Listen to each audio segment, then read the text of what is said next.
నమస్తే, welcome to mega 9 TV. నేను సింధు. తెలంగాణలో స్థానిక సంస్థల ఎన్నికలపై ఉత్కంఠ కొనసాగుతోంది.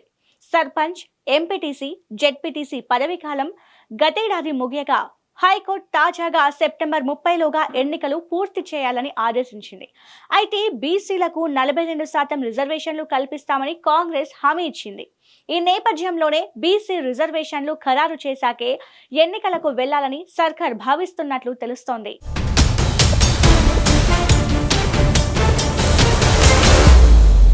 తెలంగాణలో సర్పంచ్, ఎంపీటీసీ, జెడ్పీటీసీ ఎన్నికల ప్రక్రియకు సంబంధించి గత కొంతకాలంగా కొనసాగుతున్న ఉత్కంఠకు ఇటీవల హైకోర్టు ఆదేశాలు కొంత స్పష్టతనిచ్చాయి. గతేడాదే పదవీకాలం ముగియటంతో ఎన్నికల నిర్వహణపై తీవ్రమైన చర్చ జరుగుతోంది. ఆశావాహులు ఎన్నికల నోటిఫికేషన్ కోసం ఆశగా ఎదురుచూస్తున్నారు. ఈ నేపథ్యంలో స్థానిక సంస్థల సర్పంచ్ ఎన్నికలపై హైకోర్టు కీలక తీర్పును వెలువరించింది. 90 రోజుల్లో ఎన్నికలు పూర్తి చేయాలని ప్రభుత్వాన్ని ఆదేశించింది. సెప్టెంబర్ 30లోగా ఎన్నికలు నిర్వహించాలని ఆదేశించింది.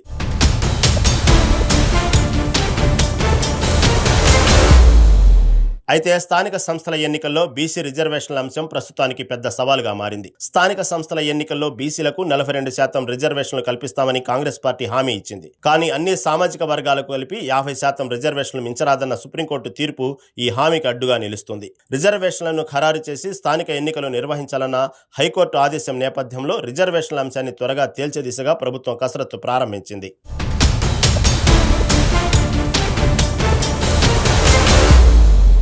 రాష్ట్రంలోని 12,848 గ్రామ పంచాయతీలకు 2019లో ఎన్నికలు జరిగాయి. వాటిలో 71 గ్రామాలు ఫ్యూచర్ సిటీలో విలీనమైనందున మిగిలిన 12,777 గ్రామాల్లో సర్పంచ్ ఎన్నికలు జరగనున్నాయి. గతంలో మహిళలకు 50% రిజర్వేషన్ అమలైనందున ఈసారి కూడా వారికి సగం సీట్లు దక్కనున్నాయి. గతంలో 2.02 కోట్ల జనాభా ప్రాతిపదికన స్థానిక సంస్థల ఎన్నికల్లో రిజర్వేషన్లు అమలు చేశారు. ఇప్పుడు కొన్ని గ్రామాలు మున్సిపాలిటీలో విలీనమైనందున గ్రామీణ జనాభా 1.90 కోట్లకు చేరింది.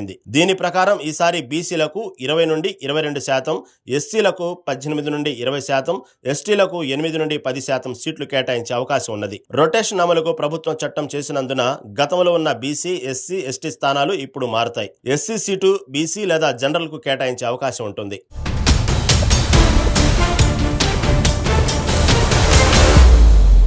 రాష్ట్రంలోని 12,769 గ్రామ పంచాయతీలతో పాటు 539 మండల ప్రజాపరిషత్ పాలక వర్గాల సమయం గత ఏడాది ఫిబ్రవరి 1తో ముగిసింది. 28 జిల్లా పరిషత్ పాలక వర్గాల గడువు 2024 జూలై 5వ తేదీతో ముగియగా ములుగు, ఖమ్మం, భద్రాచలం, మహబూబాబాద్ జెడ్పీలతో పాటు ఆ 4 జిల్లాల్లోని మండల పరిషత్ పాలక వర్గాల గడువు 2024 ఆగస్టు 5తో ముగిసింది.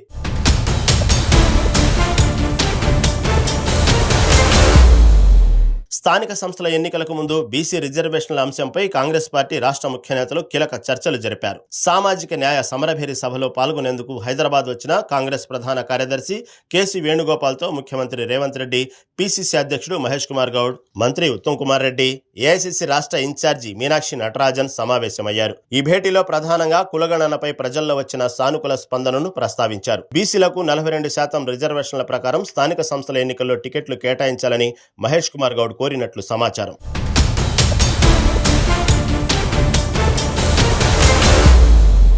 ముందుగా ప్రభుత్వం ఎంపీటీసీ, జెడ్పీటీసీ ఎన్నికలను నిర్వహించి ఆ తర్వాత గ్రామ పంచాయతీ ఎన్నికలను నిర్వహించే ఆలోచనలో ఉన్నట్టు సమాచారం.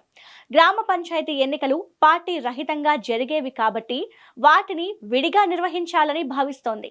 గతంలో మాదిరిగానే 3 విడతల్లో పంచాయతీ ఎన్నికలను నిర్వహించి ప్రతి విడతలో పోలింగ్ ముగిసిన వెంటనే ఫలితాలను ప్రకటించనున్నారు.